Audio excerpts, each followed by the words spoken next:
Welcome to the podcast of our Exile Project, an initiative co-funded by the European Union bringing together universities, organizations, and communities to create innovative educational solutions and support systems for students in crisis situations. Through our stories and inspirations, we aim to build a more inclusive and supportive academic environment. Tune in and join us. Welcome to this episode of the Exiled podcast series. I'm your host, Boriana Marinova, and today we are diving into the important topic of trauma-informed pedagogy. With our guest, Valentina Ivanova, we are going to discuss what trauma-informed pedagogy means for exiled students and how higher education institutions can be better prepared to smoothen the impact of trauma on students' lives and learning. Valentina will help us understand what it makes to give back independence, to give an opportunity to find a job and integrate into a new society by the power of language and by healing the bloody wounds with new trust. Welcome, Valentina. Thank you, Boriana. Let's start by highlighting your experience with providing Bulgarian language courses for Ukrainian refugees. The war started very unexpected. It was a great stress factor for everybody, I believe, in the world. Although there were some rumors that it could be possible to have any kind of aggression, when the war started, we were all very unprepared. The entire concept of the peaceful world, of the world which you can rely on which you can wake up and be sure that the day will be nice and will be peaceful and will be normal, collapsed in days. So the very first reaction to this unimaginable tragedy and violence was helplessness. We feel absolutely unprepared and unable to comprehend and to understand what's going on. How could it be? How is it possible? It was unimaginable. It was very destructive on all levels of comprehension. And we were yet only spectators. We were not the victims in this scenario. So when the war started in the late February, it caused total devastation and total disruption of the known normality.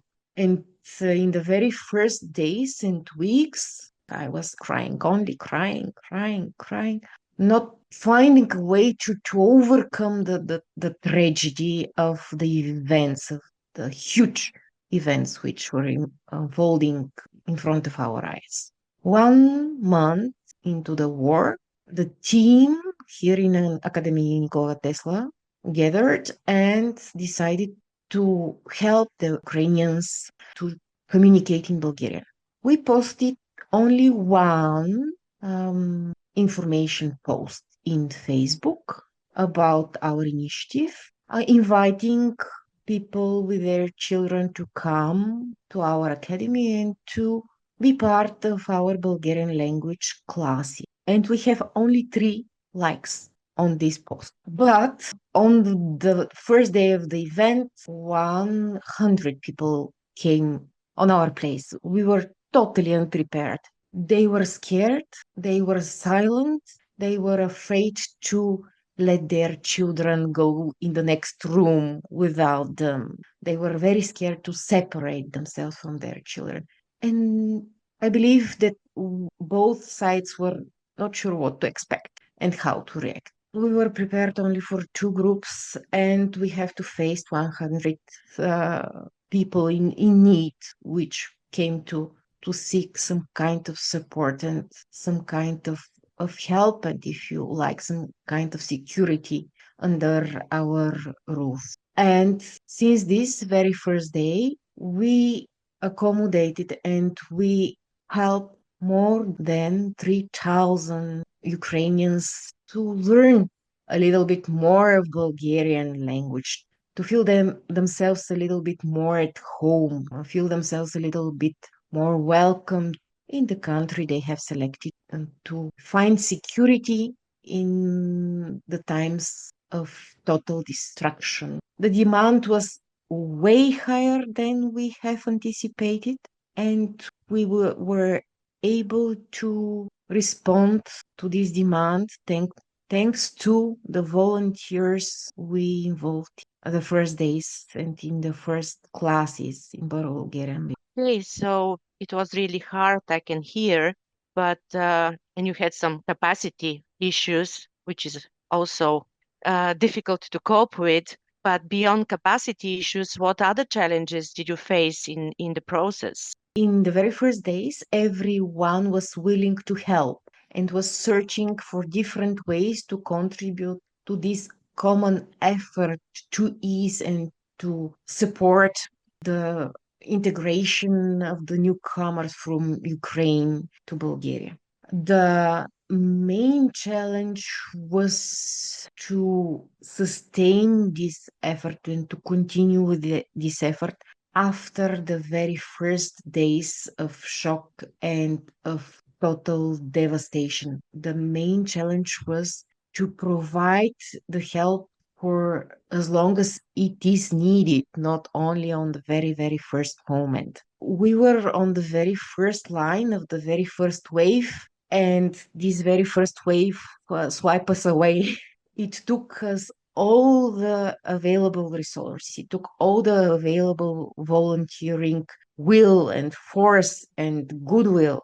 It took everything because the demand was very, very high. And the will and the emotion to respond and to help was also so very high, but never enough, never enough. We were prepared for a sprint, and month later or 2 months later, we found out that it was going to be a marathon run. Unfortunately. And what was the response of the higher education institutions in Bulgaria, how they reacted in these first days of the crisis? Because you, as a small educational institution, obviously managed to respond, and how the bigger institutions in higher education did. At that point in time, I was full-time professor at one of the Bulgarian universities, a university I really like and love, but the institutions were not able to respond to the unexpected crisis. Exactly their being of an institution, their procedures, their norms, their standards, which give them a very, very big advantage in the normal daily educational routines, were the one which blocked the first response. The first response has to be very flexible, has to be very open to the unexpected new circumstances. And the institutions, not only my institution, but all the universities were blocked by their standard procedures. There was no practice, good, bad, no, any practice. There was no routine, there was no institutional pathways. I've seen quite a lot of professors and teachers and educators who find their own way, their personal way to help and to respond and to use their own resources in the critical situation despite of their institutions. The classrooms and the lecture halls remained empty. The teachers and the professors in Bulgarian language remained uninvolved on institutional level with this first effort to support the newcomers and the refugees from Ukraine. And I believe that most of them were a little bit disappointed and angry with their institutions because the huge resources of the educational system, of the higher educational institutions, remain unutilized. And in addition to this, we have expectation to the higher educational institutions as models which provide good examples for the entire society. The fact that the higher educational institutions did not find a way to open their doors and to lead by example is something which should be noticed, should be analyzed, and we should think and find a way how it should be avoided next time. Yes, indeed. But then when the Ukrainians came and you said that they were so scared, how did you prepare your colleagues to meet them, to help them? Because, of course, it needs some special attention. I would expect some special pedagogy, if you want to say, to deal with these people, to help them to heal their wounds in a way. In the last 4 years, we learned quite a lot about the trauma and the trauma informed teaching. When we are talking about trauma and when we are talking about victims, even in some kind of accident, the first responders qualify as victims three category of people. First is the victim themselves. Then we consider victims the family of the involved, of the injured people. But the victims are also all people who were witnesses of the traumatic event. In this global world, which has full coverage of all the events, including all the events of the war and the aggression, we were all witnesses of the traumatic events. We were all traumatized, and we should understand that the trauma is very, very deep rooted in all of us. Our world is not the same anymore after we have witnessed this aggression. At the very first moment, the fact that you can do something to help was important enough, big enough. It moved us, the educators from the host institution, from helpless witnesses of a tragic event to active participants in the healing process. But all the goodwill of the active participants in the healing process should be guided and should be supported by the understanding that our wounds are very, very small in comparison to the wounds of the victim, of the wounds of the people who have suffered the direct trauma. In the very first day, we were not able to understand what could be wrong with the sound of ambulance on the street, or what could be so scary in the sound of a plane which is landing somewhere near over the academy. Or what could be so scary if we have some loud, unexpected noises, and how it could not only excite but stress everybody else in the room. The way of healing goes through patience, understanding, and step by step including the people into the new environment. The Bulgarian environment is very close to the Ukrainian environment, historically, culturally. Yet the process should be step by step, should be smooth, and should be with a lot of understanding to the subtle differences which could look like rudeness, for example, from the side of the Ukrainian. Just inappropriate words which sound a little bit awkward. Just with patience and understanding and constant help and support in the integration in the new environment. And I believe that the first responders had their mistakes, quite a lot of mistakes. But we have again the patience on both sides and the understanding that we try to do our best. That even if we have some difficulties, these difficulties are because we try to help each other. Based the goodwill, the Yes. goodwill Oh, is the yeah. most important thing, and patience. So, yes. And then, do you think that higher education institutions are actually prepared to adopt trauma-informed pedagogy and what they should do to actually be better prepared for this? The very beginning, I was very, very angry with the higher education way. But when the energy and the motivation and the resources and the abilities of the first responders just were out, then came the need of more structural solution, more sustainable solution, which is built into institutional structure which is built into something lasting with enough resources to support an effort which will be longer than the war itself. Then came a little bit unexpected for me the opportunity to join the Exil.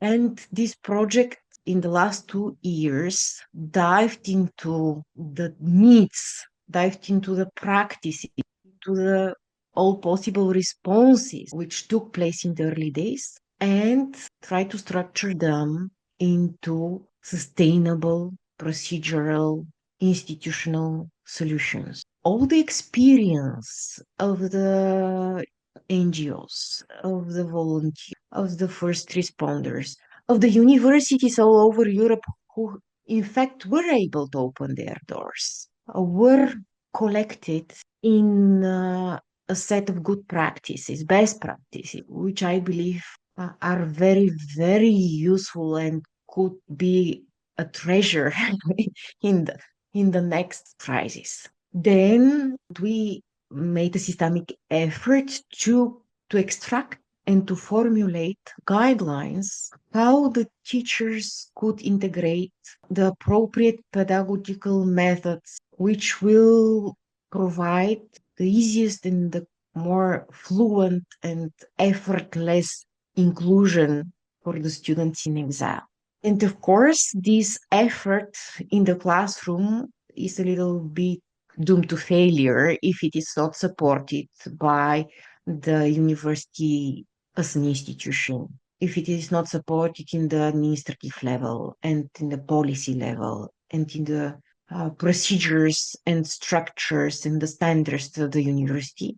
So again, as part of this Excel project, we provided guidelines and recommendations to the universities all over Europe who could support not only the effort in the classrooms of the teachers, but also the welcoming and the support of the entire institution to the students in exile. Because the needs are complex and the solution could not be partial. We need a complex solution, structural solution, which is there for the students through their entire study. Not only in the very first day they enter the university doors. And this is new. We have the good examples in different places all over Europe. We have the effort of different institutions and different NGOs and different professors in their capacity of private persons to find the best way, the best pedagogical approach, and the best standards and pathways and scaffolding techniques to support the integration. But we lack the system. And now Exil provides a systematic approach which could be integrated in any institution of higher education. And of course, it could be tailored to the specific procedures, but it addresses the needs of the students in exam. And at the end of our discussion, what would be one lesson learned for you to share? Don't get angry. My anger was a little bit premature. The universities may need more time to respond, but in time, they play very, very important social role. They are the one who can lead by example, and they can be more prepared, better prepared next time. So don't judge. Not only don't judge the people who are coming to seek your support in dire straits, in difficulty.